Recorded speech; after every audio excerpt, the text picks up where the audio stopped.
Uy, wait lang. Ikaw, nanonood sa akin, huwag mo munang skip. Wait lang, pakinggan mo muna ako. Napapagod ka na rin ba? Paulit-ulit na nangyayari sa buhay mo. Pero meron kang pangarap. Meron kang gustong gawin. Pero nag-aalangan ka. Kababayan, kaibigan.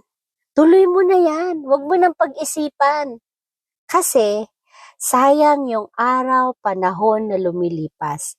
Dahil ngayon, madaling lumipas ang panahon, madaling lumipas ang araw, madaling lumipas ang isang oras.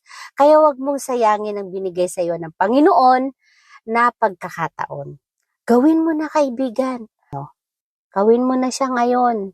At darating ang panahon, darating ang araw na magpapasalamat ka sa Panginoon at sa sarili mo na nagawa mo ang tamang desisyon mo. Salamat!